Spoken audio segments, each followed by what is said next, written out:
Governor Greg Abbott of Texas, has declared CAIR, the Council on American Islamic Relations, as a designated terror group. And I'm going to tell you exactly why CAIR and the Council on American Islamic Relations and the Muslim Brotherhood are indeed terror organizations, as Governor Abbott officially proclaimed today in the state of Texas. First of all, I was a little surprised, and I was very grateful for it. And I'm going to tell you one thing first before I even look at any of my notes or any of the stories. Several years ago, after 9/11, George W. Bush and our Congress passed a law that outlawed fundraising for terrorist groups like Hamas.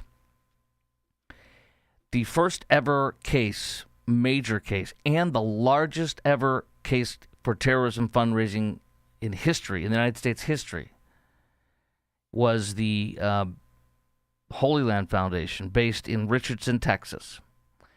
They were several, I think 3 or 4 members of the Holy Land Foundation were convicted and sentenced to prison for many, many years. They raised about somewhere between $5.5 to $7.5 million, pretending it was for Palestinian aid, but it was to kill and slaughter Jews and American and all infidels. That's what it was for. One of the unindicted co-conspirators in that case, and this came out with FBI testimony in the trial of the Holy Land Foundation trial. One of the biggest unindicted co-conspirators was CAIR. CAIR met with the officials with the Holy Land Foundation. They tapped or bugged a room, I believe it was a hotel room in Boston, where CAIR and other people that were taken down in this organization in the Holy Land Foundation were found to be saying stuff like, we need to wage jihad, and use the media and the laws of this country against it to take it down from within. And that is exactly what CAIR and the Muslim Brotherhood seek to do. And by the way, the other one that Governor Abbott designated as a terror group today was also the Muslim Brotherhood. The Muslim Brotherhood birthed Hamas. In the earliest of early days of Hamas, the leader of Hamas / Muslim Brotherhood loved Mein Kampf. In fact, there was a Muslim delegation that he sent over, can't remember the guy's name, but he sent over to assist in Nazi Germany of radical Islamists, which is the forefront and the forerunner of Hamas and Muslim Brotherhood. Muslim Brotherhood birthed them.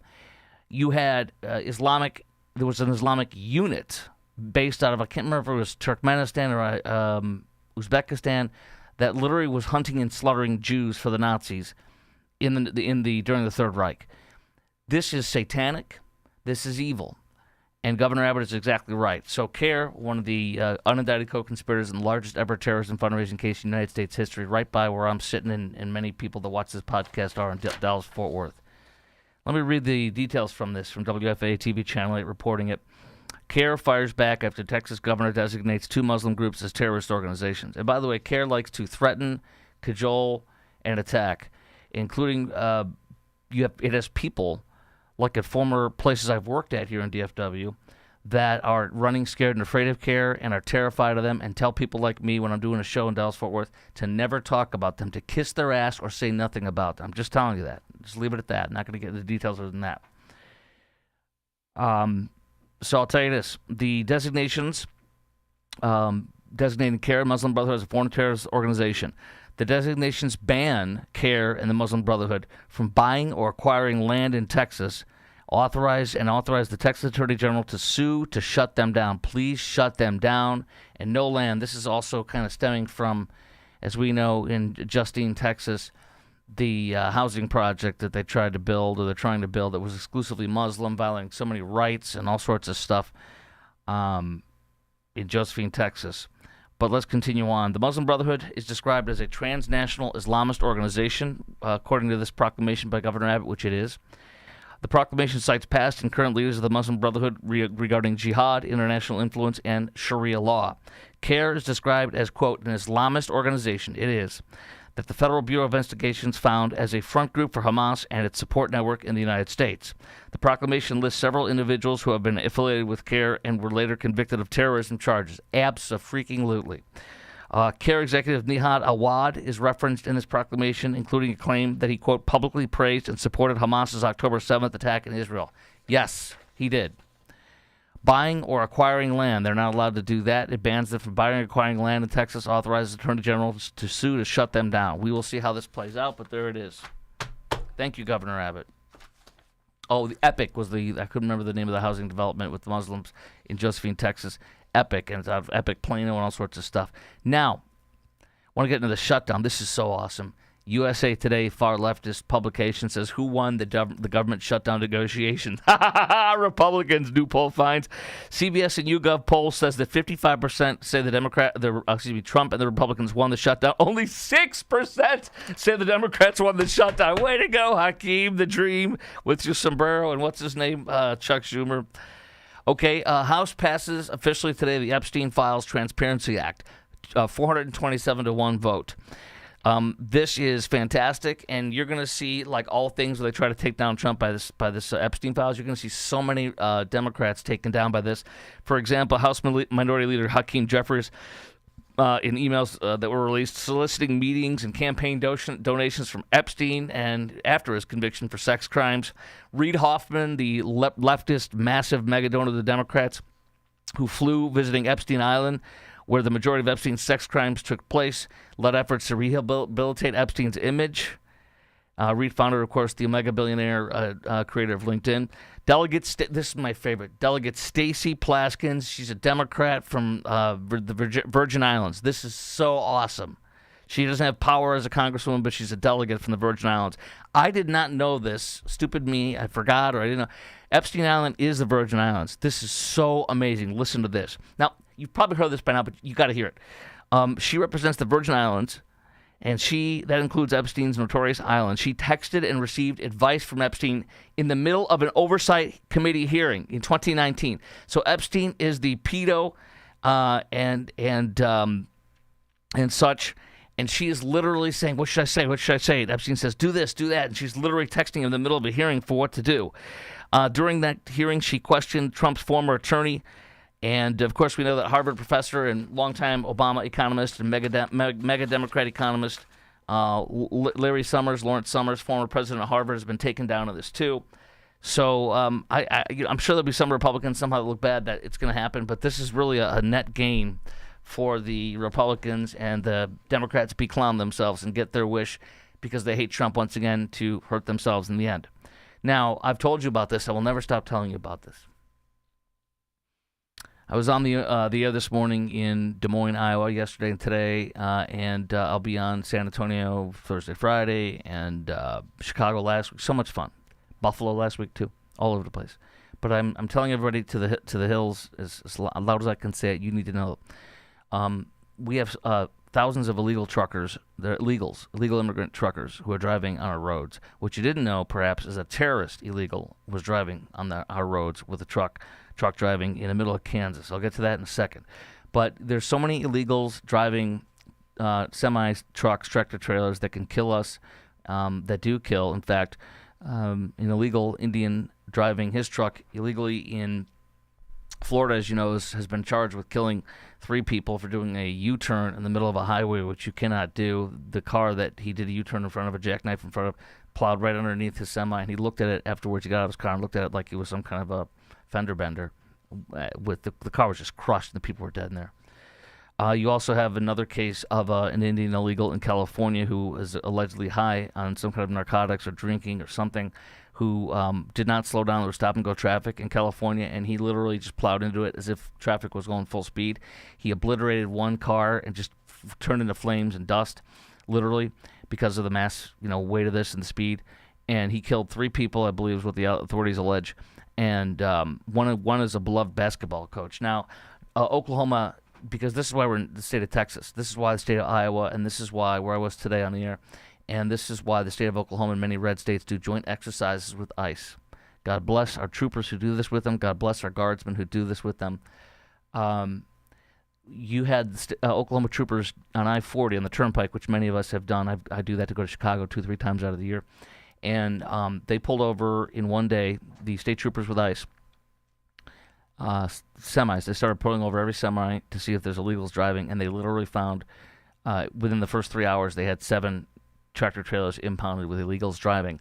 They had so many they had to shut the operations down because the lot was full. They didn't think they would get that many that fast. 3 days later, they came back, and they did another operation for the day. They cuffed and stuffed, I think it was 17 truckers in one day. After that, all the illegal truckers were literally rerouting around Oklahoma. Where are they going? To places like us in north and all around. We have to have this happening. We need these joint exercises. There are truckers driving everywhere, and these people drive 10, 20, 40, 50, 60, 80,000-pound trucks that cannot stop on a dime. They can't speak English. They can't read signs. And I just think about you. I think about your beautiful child, your beautiful wife, me and my children and my wife.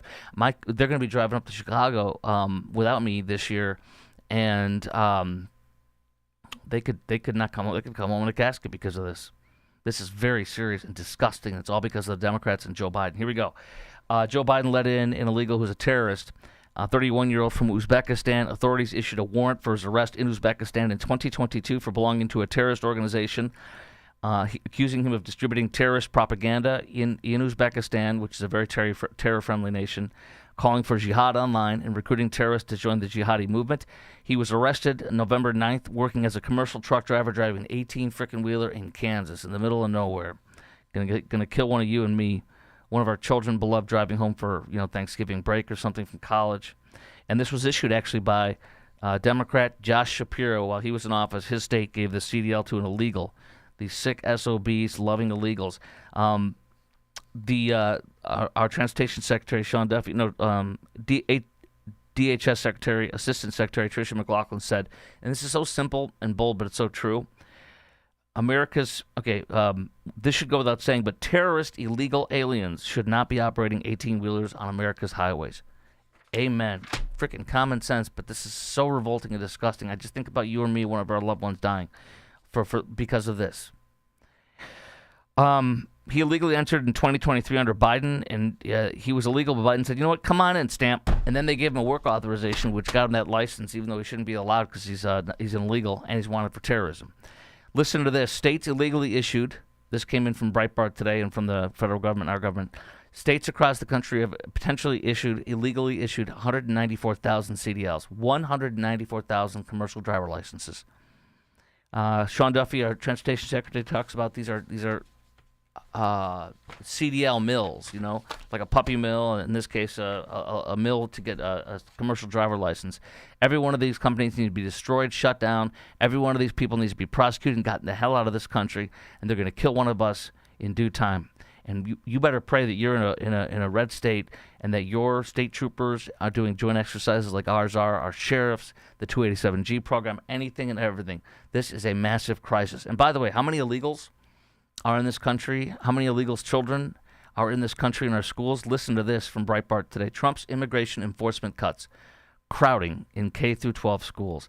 Because of the the Trump administration wonderfully getting as many illegals out of this country as possible, Miami-Dade, their schools alone this year, they only had 2,550 illegal children sign up for school this year. Last year before that, under Biden, 14,000 illegal children. So it went from 14,000 illegals, children registering for Miami-Dade schools, to under Trump this year, 2,500. Winning.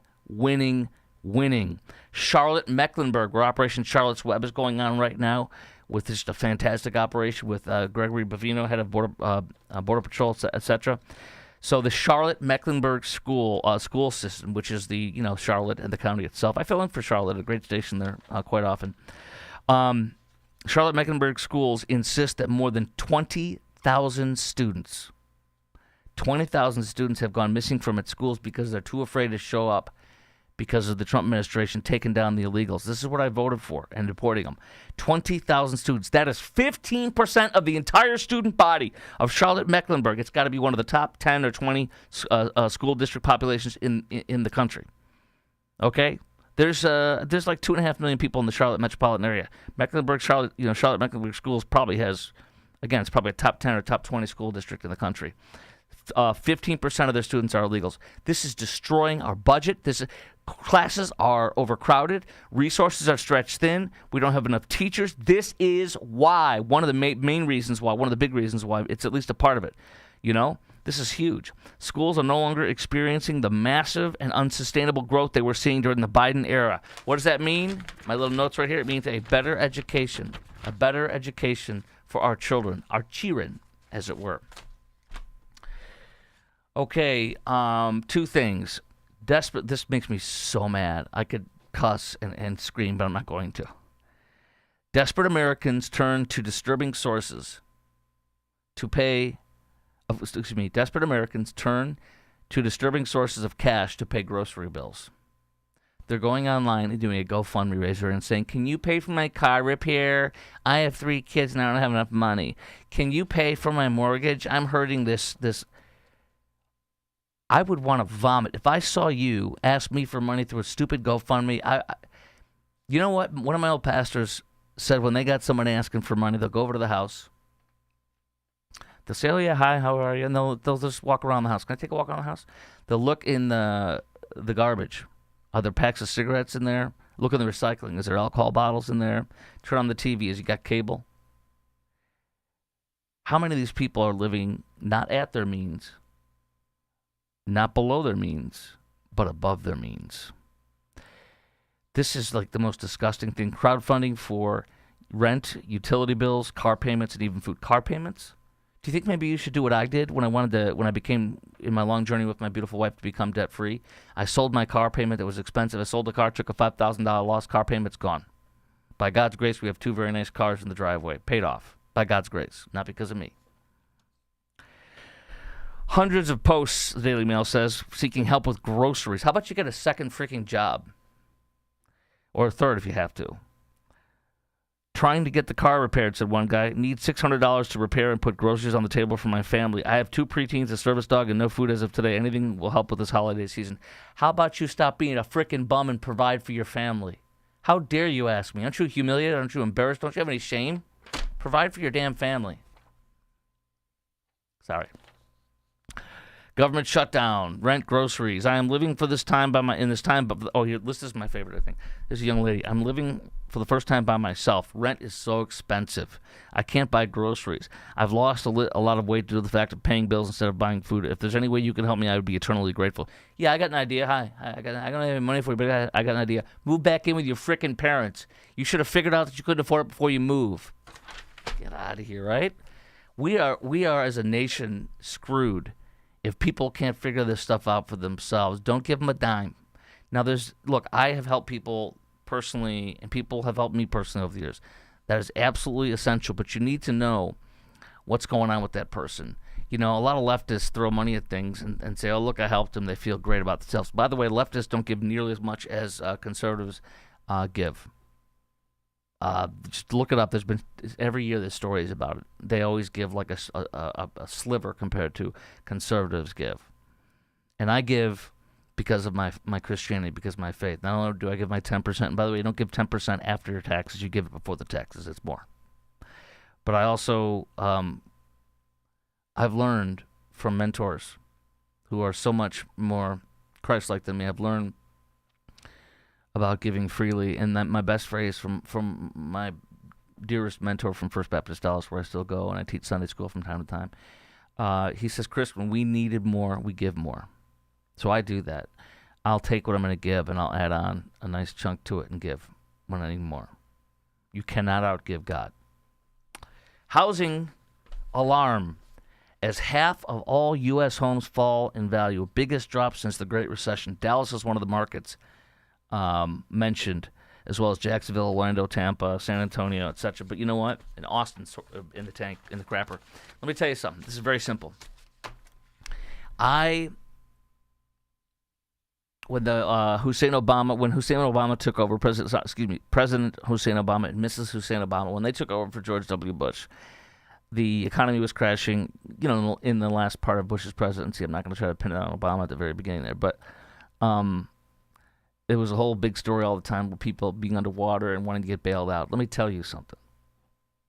If this house goes underwater, I'm not selling it.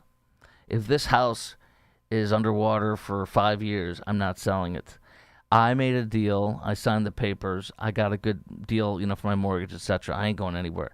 This freaking property or your property, it doesn't matter where I'm at or where you're at. I'm just saying, your property, my property, it may go down. It may go below what we paid for it. It's not likely in any way, shape, or form. But if it does, too bad. You know why? Who cares? Who cares is my big thing. You know why? Because in 5 years or 10 years, that house is going to go up higher than it is right now. So it is a scam. It is just repulsive to me when people are like, I need help. And then it's like, they need help. They don't need any help. Hang on to your house. We'll see in 5 years, 10 years, it'll be worth more than it is now. I'm not bailing you out. Oh, I'm going to give you money so you can stay in your house and you'll make even more money in 5 or 10 years because real estate goes up and down and up and down, but it always keeps going up on a long scale. And if you can't afford to be in the house, we ain't bailing you out. Sell it, like I do with my car. I'm a little frosty today, aren't I? Okay, let's see. I'm gonna do. I got a forgiveness. Let's do the forgiveness second. I'm gonna do the I got a really compelling story about forgiveness from when I was filling in today in Des Moines. I want to share with you, but this is the idea. There's negotiations going on. Republicans and Democrats might do a vote to extend the Obamacare subsidies for a year. They darn well better not. Because, as I've told you, subsidies that Joe Biden put in place, and this is all designed to make everybody dependent on Obamacare, crush the system, destroy it, and then have single-payer government health care like in Britain and Canada, where they, of course, if they can afford to, they come here to get health care. We are the best. We're not incredible, but we are the best. Now, my son thinks Japan's better because he lived there for a semester and loves it, and he speaks Japanese very well.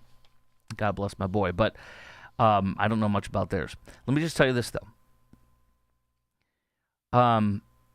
The subsidies under Biden were done up to 400% above the poverty line. You and I are working our butts off. And there are people that are getting subsidies. You can get subsidies in, for example, Phoenix, Arizona. If you're a family of four, you can make up to $600,000 and have us subsidizing your freaking health care.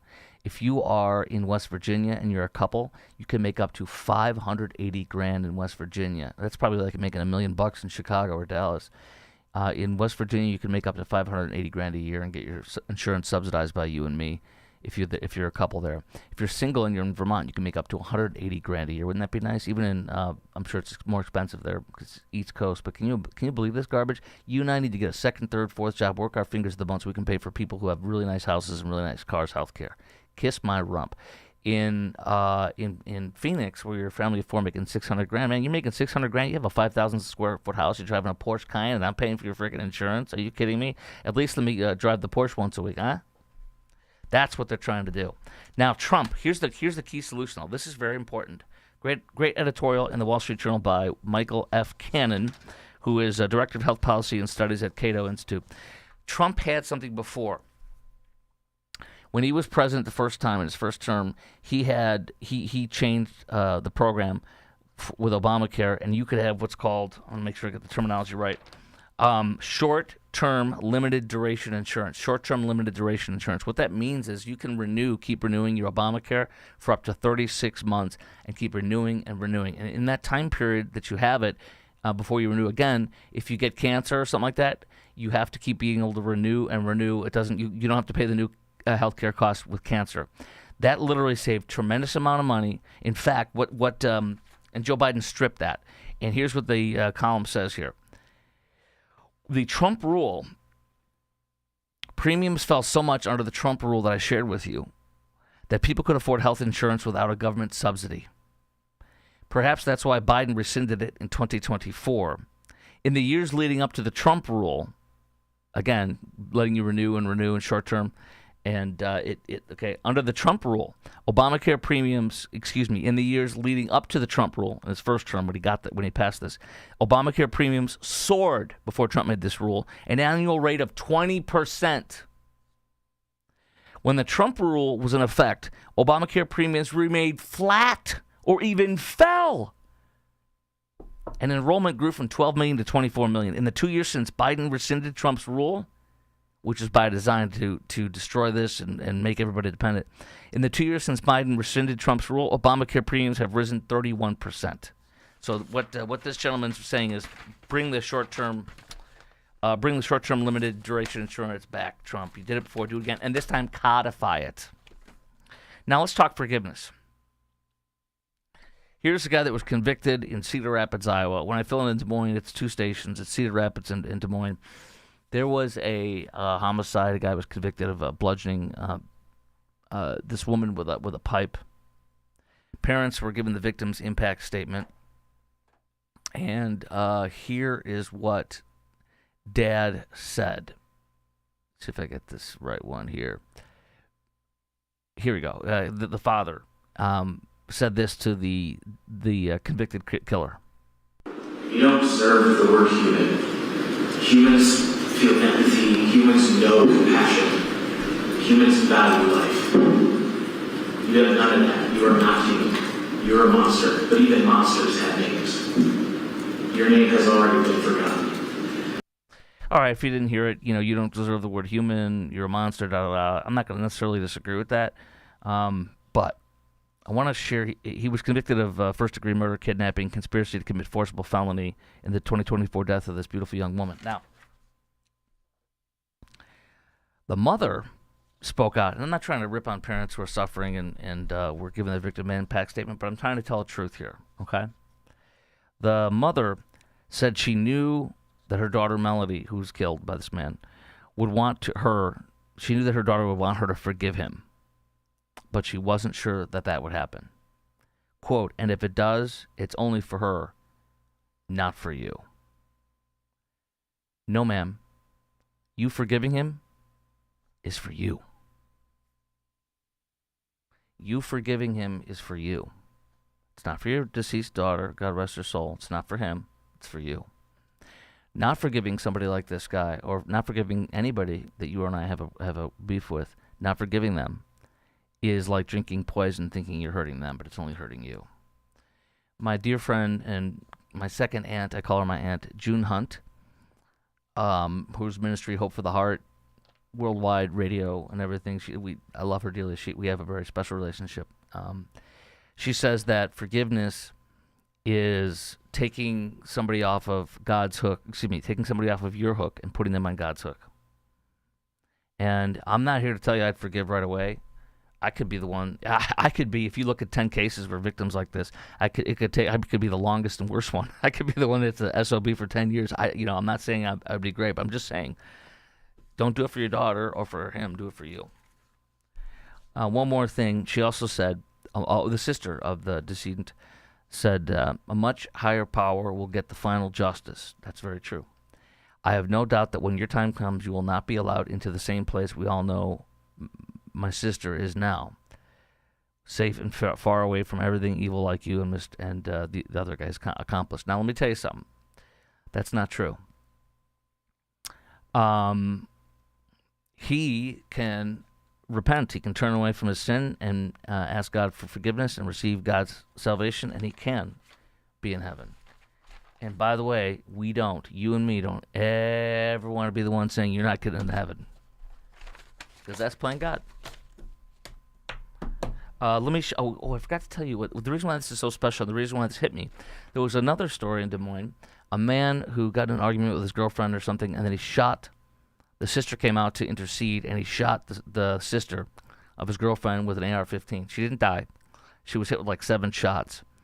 And in the victim impact statement for this, the sister told this guy, quote, listen to this. This is good juxtaposition to the story I just told you about. She said, I forgive you, and I have no ill will toward you.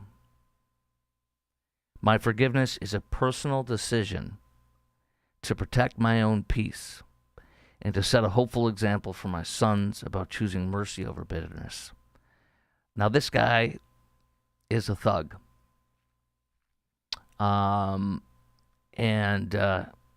This was in inner city Des Moines. I believe everybody here is African American, and perhaps there's no money. Perhaps this young lady who forgives doesn't have much money. And now this is so important to me. This puts goosebumps on me. You can be the poorest African American woman living in poverty and be victimized like this and have an exact understanding of how God works. To me, this is the most beautiful thing in this whole story. It's precious.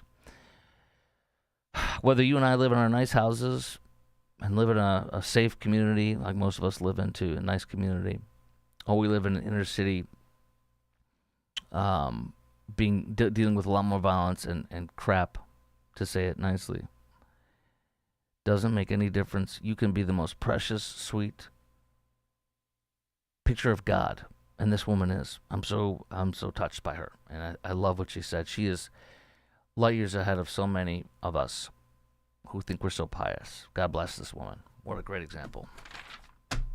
Last but not least, we'll close with an idiot. Another Ketanji Brown Jackson episode. Michigan Deputy Superintendent Dr. Sue Carnell is being grilled very nicely and politely, as you'll hear, by a Republican state lawmaker. And the headline, Michigan education official struggles with gender question in viral clip. This is so awesome. Listen to this. This is fantastic. He's very genteel with it. Very nice. How many genders are there? How many genders are there? Different people have different beliefs on that. Well, you can believe all you want, but science says there's 2. I have a hint for you. I'm not doing this. Go down here, open up your pants, and reach down in there. Or look, that's what your gender is.